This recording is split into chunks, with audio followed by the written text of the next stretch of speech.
welcome to a special edition of Behind the Scenes. I'm sitting here with a very long-time friend of mine who's just about to release a brand new film called Running for Grace. Please welcome David Cunningham. Thanks, Tom. Thanks Good for seeing having you, me. buddy. Appreciate it. Glad you're here. David, I know whenever a movie gets made, it's a miracle. Tell me the miracle about this movie coming to pass. True. Yeah, everyone, this is my 8th movie to make, and everyone is an adventure, and you as a filmmaker know that very well. Really where this came from is every night I wrestle with my kids and my wife over the remote. And I was like, wouldn't it be great if there was a movie that we all wanted to watch, you know? My girls want to watch the chick flick, and my boy wants the adventure, and I like to go back in time and history. And so that's really the origins of this. And then the whole concept of adoption, which is really what this movie's about, the power of adoption. And so that's something that I felt like we really needed to promote and get out there and celebrate that more. Amen. Yeah. You know, David, I've known you for a lot of years. A lot of folks will know that your father, Lauren Cunningham, the founder of Youth with a Mission, we used to take mission trips there when I was a high school teacher at Victory Christian School and bringing kids over there. You were just a little guy running around when we met. Somehow we got older in the process of all this. But the one thing that I know is that your dad always spoke about calling, commitment, and following what God had asked you to be. You know, you're kind of, there's a book out called Born an Original, Don't Die a Copy.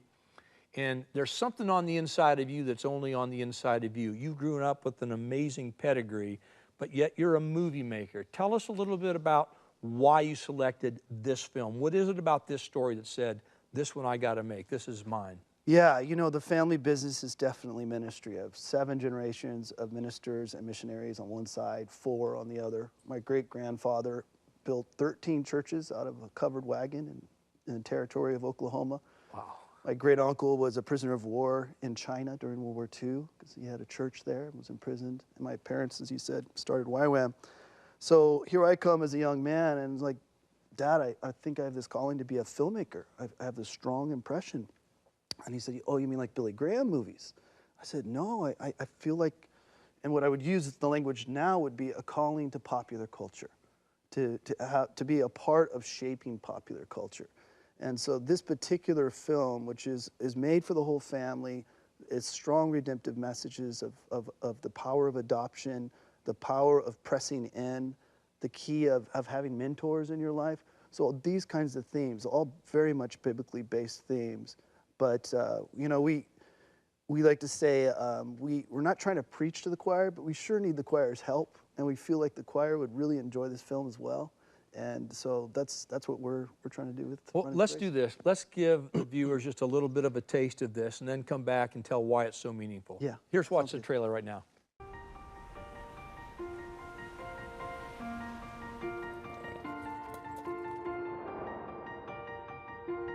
What's with that kid? He just showed up out of nowhere. Where's your parents? You have lost family. It's a terrible thing. But you gotta keep on going. All right, kid, come on. You can live with me. I'm the new doctor for the plantation. If any of you are sick or get hurt, you just see Joe. He'll come get me. You know, Joe, you seem pretty smitten with the big man's pretty daughter.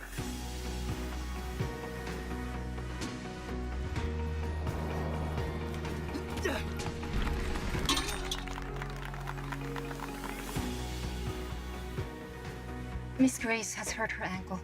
Miss Grace? Send that boy away!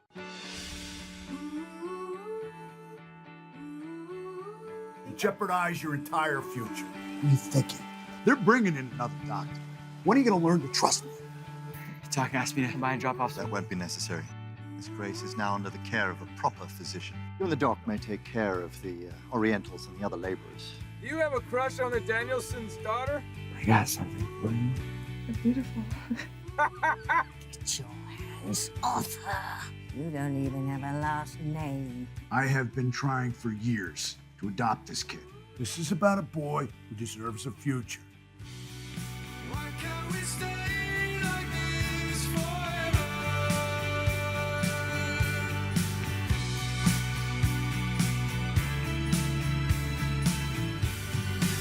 gotta be a way we can shorten the distance between the mountain and the ocean. Stay like this forever.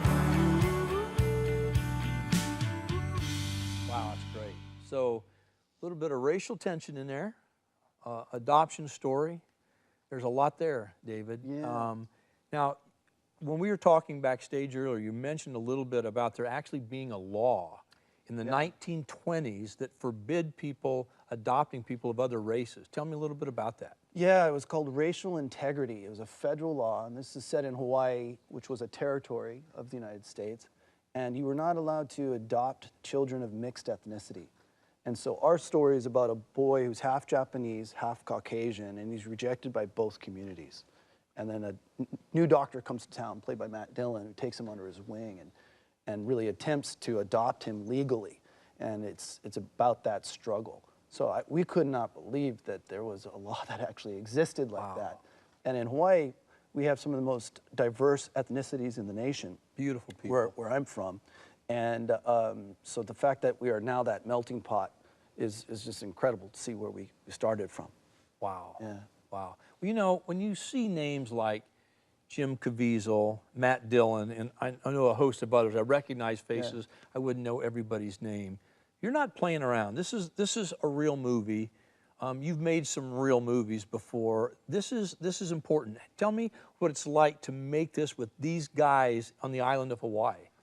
It was a real privilege. I've been fans of both of theirs. Jim Caviezel and I were going to do a project together a few years back that ended up not happening.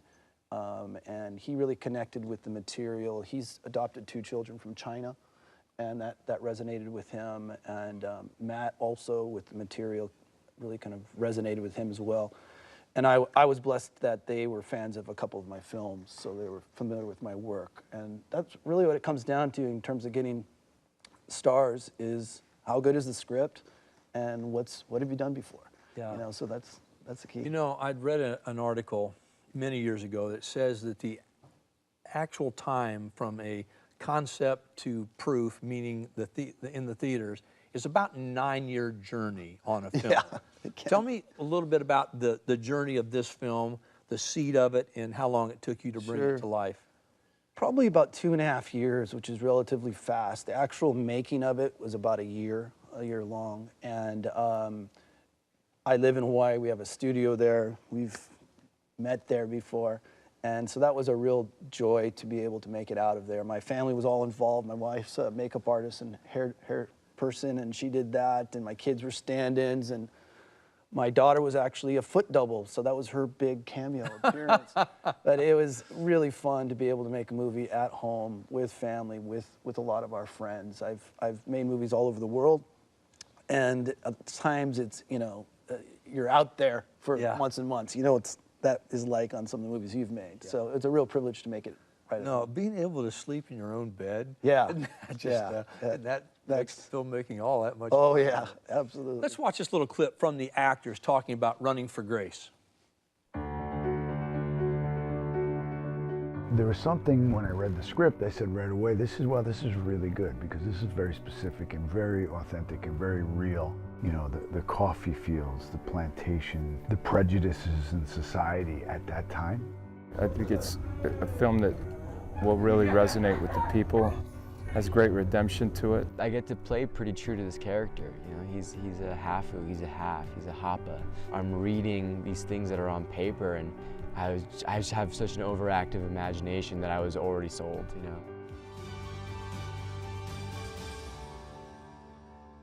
I love it. I just see, just seeing the setups, how long it is. I remember when I was in Hawaii recently with Matt and Lori, you showed us a few moments of behind the scenes, which was great to see. David, whenever we finish a project, I mean, it's like this. Okay, Lord, I've done everything I know to do. Yeah. Here it is, you know, and you just pray, God, take the loaves and multiply it, please. Yeah. Because it's intended for a purpose. Right. When you made this film, what did you want it to do when it was finished? And I'm not talking about box office success. Yeah. What do you want people to walk away from this with? I think, I've said it a few times, but the power of adoption, that the gospel is adoption. Adoption is the gospel. Jesus was adopted by Joseph. And the whole message of us being adopted into the kingdom is key. And so I really feel like that they are tied one and the same. And there are a lot of films out there that perhaps have a kind of an altar call in it, which is great. This one doesn't, but it champions all those biblical themes. So I really hope that folks that have adopted in your audience's communities can be celebrated and of what they've taken on, the risks that they've had, their resources. So we're actually doing screenings around the nation, blessing families that have adopted. We do these red carpet premieres around the movie, and these families get to walk down the red carpet and be honored for what they've done and are doing. And so that's been just a real joy to see. So I really hope that's what comes across with people, and that, you know, you can overcome. We've had teens at risk watch this film and get excited that, you know, even though they have broken homes and they go through so much, if you can press on. You can press on, and whatever dream God's put in your heart, don't give up. And that's what this story really is about. Don't give up. Keep going. I know that there's always an overcoming of some major obstacle. Yeah. And I don't mean you to give away the storyline. Yeah, that's all right. But I think there's obviously going to be an obstacle overcome here. Would you mind just kind of giving us a little bit of that plot and what we're overcoming? Sure. So Joe, who is our lead, falls in love with the plantation owner's daughter, who's Caucasian, or we say in Hawaii, haole. And him being of mixed race and an orphan with no last name makes that impossible. And his fatherly figure, Doc, played by Matt Dillon, is in his corner, trying to say, don't give up. Don't give up. No matter what the laws are, what's going on, you know, that dream could happen. Okay. So there's a little bit of a love story in there. Yeah. Whole bit on adoption. Yep. So a lot of good things to catch up Yeah, on. I think people will really enjoy it. And one of the things that we found is that when families watch this movie together, we've had the highest ratings, the best feedback, and which is a real joy to me as a filmmaker, you know, going back to what I said earlier about fighting over that remote. So in this day and age, you know, the market share with the big guys is just crazy. The studios are really managing the entertainment in a huge percentage of the world. And so when we have films like this that come out, be really grateful if people can get behind and support it, because we need more voice from the faith community in popular culture. Yep. And if we don't, we're just going to continue to lose ground. Okay. TBN family, we have an opportunity here. Running for Grace is available now on iTunes. There's a lot of different ways that movies get released. This film will release theatrically in a few markets, but more importantly, it's releasing digitally across the country. We want to bring it to #1. Running for Grace, go to iTunes now, order it, download it, pre-order it, and get ready to bless your whole family and see a story of redemption that will move your whole family. David, anything else you want to add to that? Yeah, and then you also see on our website, runningforgracemovie.com, if you want to bless a family that's adopted, we'll show you how to do that, where you can buy it on behalf of adopting families and send it to them as a gift. So check that out. Great idea, great idea. Let's do this. Let's go to behind the scenes, talk to some of the actors a little bit about their feel for the film and why they made it, and hear their hearts a little bit. Here we go, behind the scenes. We'll take 3, mark, set, and action, guard! This island it's magic. It really is. You see the sunset and the wildlife that's running around. It means a huge amount to me to come and work in a paradise like this. I feel like close to heaven or something. Action, fall! Grace is a young 17-year-old girl, very innocent, pure, trapped in her house. Joe, he's stuck in between two worlds because he is a biracial kid. You know, I have First Nation mixed in with Irish mixed in with Japanese and a couple other things. So I get to play pretty true to this character. The way God made you is a gift. Don't ever let anyone tell you different. That's the line. That's my favorite line. I'm playing young Joe. So like my mother dies, I meet up with Doc, I'm in love with a girl, but she doesn't know me. I know that in the movie he's supposed to have a crush on me. I don't think you could possibly recreate this anywhere else. A lot of the characters are the people that lived here back then, but several generations moved on. My grandparents were coffee farmers, my parents were coffee farmers. And my great-grandmother was actually one of the picture brides that came from Japan. The location where Shinobu Shack was filmed was the actual place where Japanese immigrants, when they came to Hawaii, they would live in this building. I think it's a film that will really resonate with the people. I've been working with David. He's a director where you know that when you're talking to him, pure integrity. You know that the buck stops there. Well, I went to Konawana High School, I bagged groceries at KTA, and I wasn't great in school, but I had a passion to tell stories. Well, being part of David's film too, you know? I mean, a local boy, being a director, making a big movie, being part of that. I mean, that's just, man, what an honor. We have a really diverse crew with a whole bunch of eclectic backgrounds. I mean, we have some folk who have been working in the industry 30, 40 years. We've also had a bunch of folks from the island here working on our team to just be a part of this larger vision of planting a flag in the ground for filmmaking in Hawaii Island. There was a real blending of cultures and lifestyles that happened, and it represented exactly, you know, the purpose of the film. My name is Cole, and I hope I can get on an airplane and go to Japan. It's wonderful to be involved in a project where everybody cares so much. It's first day out of the apartment, and they built this set in 48 hours, physically 48 hours, with all the details that I designed. Let's get it down. I had an amazing time working with Matt in particular, seeing how he handled himself on set, even if it was a long day, the way he looked after other cast members. I feel like we're surrounded with talented people. I've really enjoyed spending my time here. Need to do more movies here.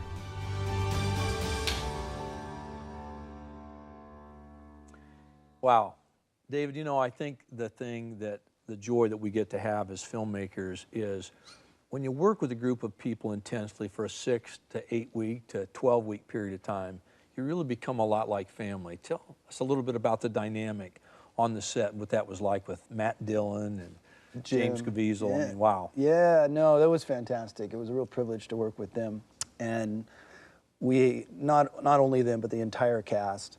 And you saw the clip on the little boy, Cole. This was his first movie. We discovered him, and he was so much fun. And he would go toe-to-toe with Matt Dillon, Academy-nominated Matt Dillon, and he pulled it off. So it's a real joy, and it is very much a family experience. Yeah. And when you were making the selection on this, you said that you had a Jim Caviezel project a long time ago, didn't quite come together. So did you just stay in touch, and when this one came up, you said, hey, Jim, how about this one? I mean, tell us about the process of getting to Jim on that. Yeah, we had some mutual friends that put us back in touch, you know, and once he read the script, we were able to engage and kind of pick that relationship back up again. So we were talking about doing other things together, too. You know, there's always an approach that filmmakers have. You know, I really love what the Kendricks brothers do, you know, the War Room, Courageous, and those films, and they have a very distinct approach. It's, let's get Christian filmmakers, Christian writers, Christian makeup artists, Christian actors. Yeah. Everything's all about Christian because they feel that that gives them the essence of what they need in the way that they communicate. Now, I'm not going to step out on a limb here and say that nobody's not a Christian on your film. Yeah. I'm just going to say that there's a lot of folks out there that would not be in that category. How do you as a director work with Christians, non-Christians? Tell us about the art of storytelling and your belief system and how you integrate that. Sure. Well, my wife and I work together, as I mentioned before, and we feel we have a calling to the industry, to it and through it. So the people that work in the industry and through the medium to the audience. And I feel like it's a key place that we need to bring light, and we need to be Christ-like in that environment. And that can look differently. For example, when we were making movies overseas, my wife and my sister started a school for the cast and crew kids, a mobile school, so that families could stay together. You know, this industry really divides families so often with the travel and so on. So I have a heart for the people that work in this industry. And so I invite all kinds and all sorts, and they're creative, amazing people. and it's a joy and a privilege to work with them. You know, David, because of your pedigree, because you're Lauren Cunningham's son, and your mom's a force herself, so I'm not trying to hold her back. I remember years ago when we were over there, my wife started going to labor, had labor pains, and your mom came and she said, Susan, and she laid hands on my wife and she said, Lord, we're just going to thank you that that baby's going to stay right there till they're back home in Tulsa. And her labor pain stopped right there. I'm forever grateful for your mother that anyway, Jordan would be born back home. Yes. Which was nice. But in that heritage of faith and knowing that it's all about, with YWAM it's about winning the lost. It's about going out there and letting people know that Jesus loves them. When you take on a film, your calling is very different from your dad's, but yet it's the same principle. Yeah. So how do you define the differences between vocations and yet a calling from God? Yeah, you know, I think it's easier now. When I first started out, there wasn't not that many models of Christians engaged in popular culture. You know, there just wasn't. I grew up, my grandparents in their time, if you were in a cinema when Jesus came home, you're going to be left behind, you know? And so my dad didn't even go to a movie house until he was in his 20s because it was somehow the culture of rejecting that is a dark place, you know? And I went to USC and my emphasis was cinema history.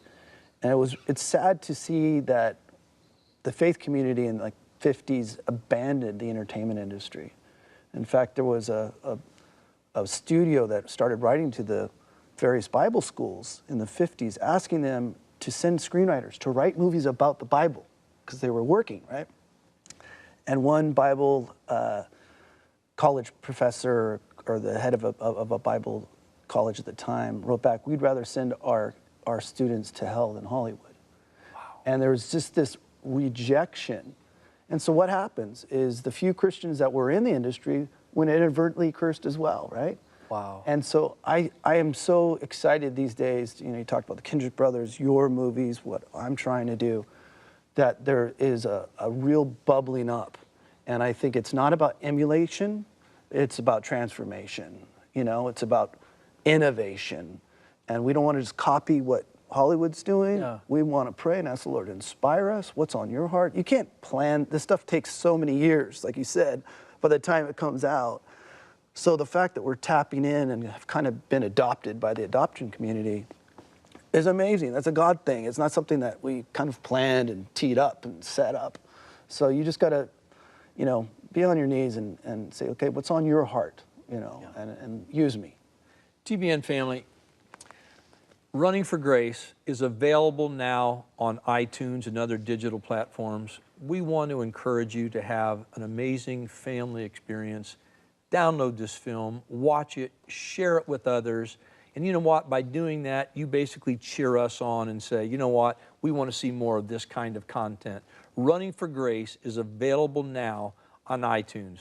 David, tell us a little bit about the theatrical run. I know that it is opening some theatrically as well. Yeah, so we have the privilege of doing these red carpet premieres around the nation on behalf of adoption and fostering and kids at risk.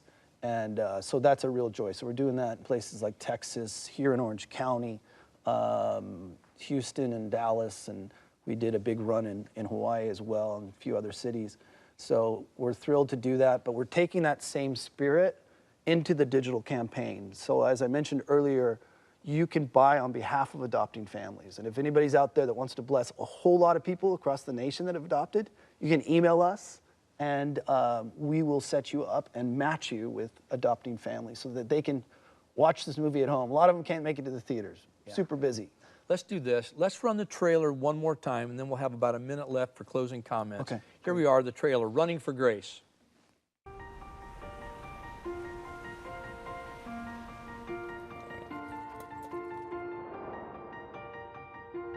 What's with that kid? He just showed up out of nowhere. Where's your parents?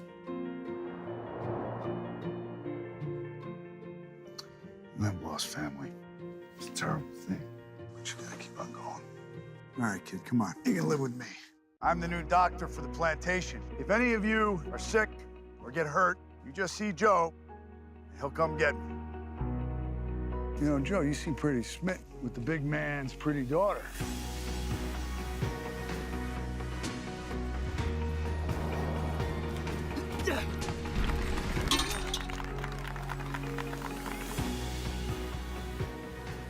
Miss Grace has hurt her ankle. Miss Grace?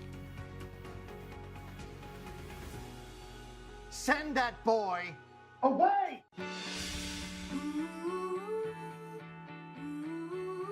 You jeopardize your entire future. What are you thinking? They're bringing in another doctor. When are you going to learn to trust me? Doc asked me to come by and drop off. That won't be necessary. Miss Grace is now under the care of a proper physician. You and the doc may take care of the Orientals and the other laborers. Do you have a crush on the Danielson's daughter? I got something for you. You're beautiful. Get your hands off her. You don't even have a last name. I have been trying for years to adopt this kid. This is about a boy who deserves a future. Why can't we stay like this forever?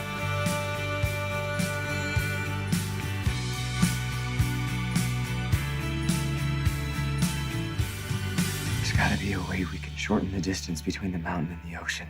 Stay like this forever.